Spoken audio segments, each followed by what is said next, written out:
پیننگ، مروارید شرق آسیا.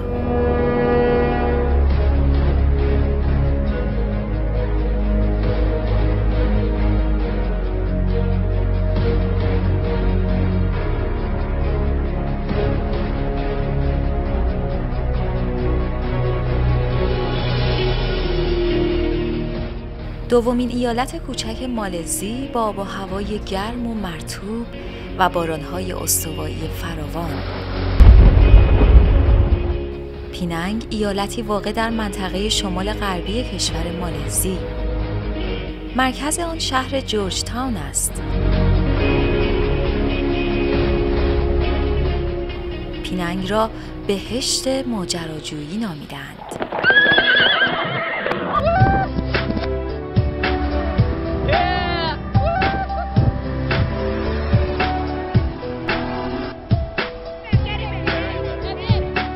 پیننگ در لغت به معنای درخت نخلی است به نام فوفل. جزیره‌ای شگفت‌انگیز با سواحل ماسه‌های طلایی و جنگل‌های استوایی. ایالت پیننگ با دارا بودن سواحل صاف و آفتابی، توجه بسیاری از علاقه‌مندان به ورزش‌های آبی را نیز به خود جلب کرده است.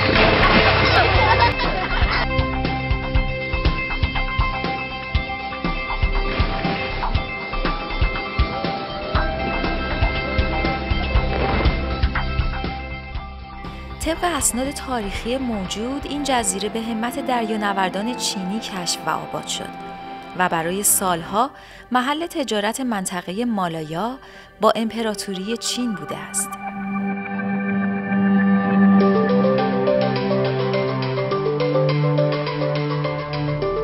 پیننگ تنها ایالتی به شمار می آید که چینی تبارها در آن اکثریت را دارند.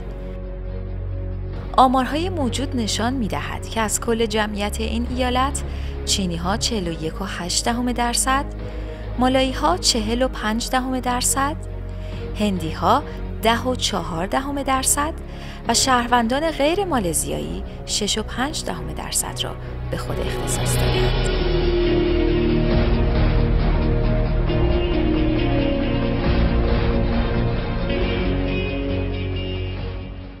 در سده 17 میلادی که توجه استعمارگران اروپایی به شرق آسیا معطوف شد، جزیره پیننگ به عنوان بندر و پایگاه اصلی انگلیسی‌ها انتخاب و استعمارگران انگلیسی پیننگ را به عنوان اولین بندر تجاری خود در خاور دور برگزیدند.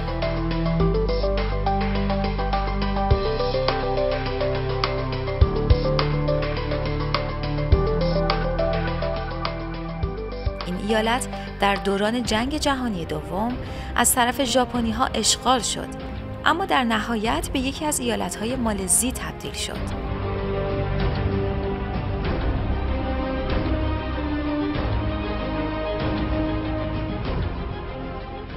پیروان ادیان مختلفی از جمله بودیسم، هندوئیسم و مسیحی در این ایالت زندگی می‌کنند، اما مذهب رسمی اعلام شده در مالزی اسلام است.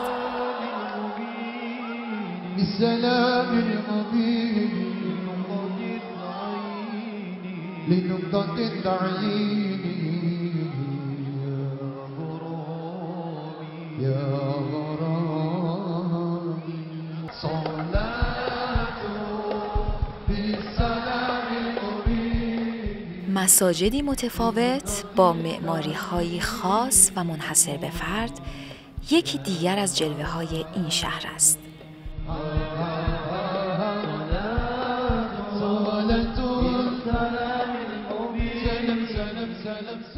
جاذبه‌های طبیعی و تاریخی این ایالت را به عنوان یکی از مشهورترین تفریحگاه‌های مالزی مطرح کرده است.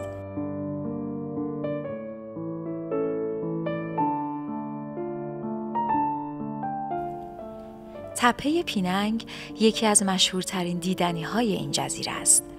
بر فراز این تپه گردشگران از رطوبت و گرمای منطقه ساحلی به نسیمی خنک و چشماندازی زیبا می‌رسند.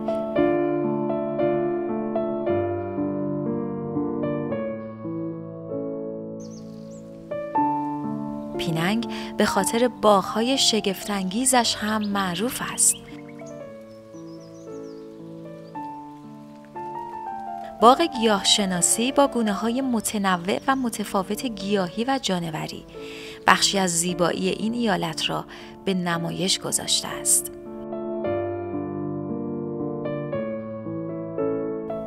پارک پروانه‌ها از دیگر دیدنی‌های پیننگ به شمار می‌آید.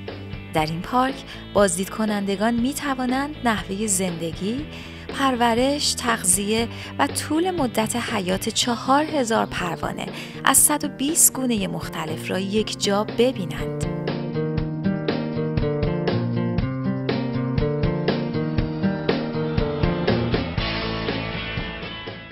قلعه کورنوالیس از دیگر جاذبه‌های تاریخی این ایالت به شمار می‌آید. این قلعه درست در جایی ساخته شده که کاپیتان فرانسیس لایت برای اولین بار به پیننگ قدم گذاشت.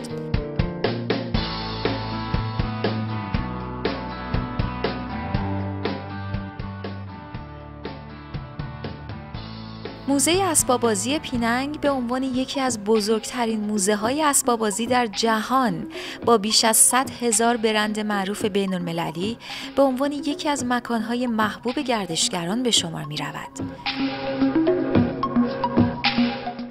معبد بودایی منکالارام به عنوان دارنده طویل‌ترین مجسمه بودای خوابیده در جهان با طول 33 متر و معبد ککلوکسی به عنوان یکی از بزرگترین معابد بودا در جنوب شرق آسیا دارای معماری تلفیقی از سبک چینی و تایلندی است که از جمله دیدنی‌های پیننگ به شمار می‌آید.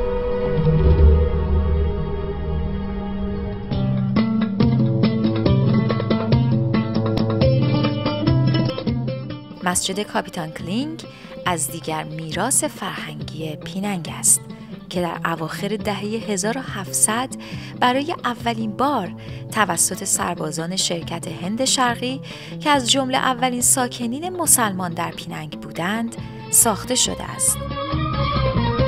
یا ایها اهل النهى والتقوى صلوا علیه و سلموا تسلیما. پل پیننگ با بیش از 13 کیلومتر طول یکی از بلندترین پل‌های جهان است و جزیره پیننگ را به خاک اصلی مالزی متصل می‌کند. کهن‌ترین نشان از پیننگ به سده 4 میلادی باز می‌گردد و سنگ‌نوشته‌هایی به زبان سانسکریت متعلق به سده 4 در نواحی شرقی این جزیره کشف شده است. زبان‌های رایج در پیننگ شامل انگلیسی، تامیل، چینی و بهاسا مالایی است و زبان ماندرین نیز تا حدودی در این ایالت مرسوم است.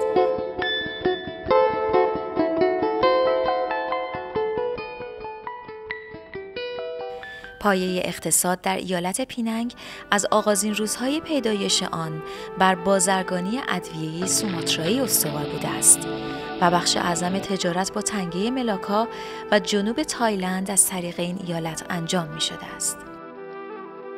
بیش از 50,000 هکتار از زمین‌های پیننگ برای کشت نخل روغنی و کائوچو اختصاص یافته و علاوه بر صنایع مختلف، صنعت جهانگردی از عمده بخش‌های مهم اقتصادی پیننگ به شمار می‌رود.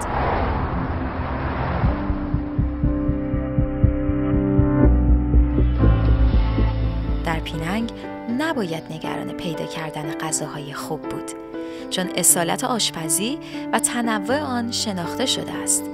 معروف‌ترین غذای پیننگ چارکواتوست که غذای محبوب آخرین امپراتور چین بوده است و مخلوطی از نودل برنج و ماهی سرخ شده است.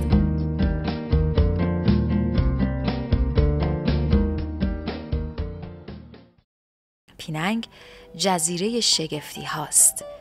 سواحل ماسه‌ای طلایی، نخل‌های لاغر و بلند، جنگل‌های استوایی، حیوانات، پرنده‌ها و میوه‌های متنوعش، همه در کنار هم این ایالت را شایسته لقب مروارید مشرق زمین کردند.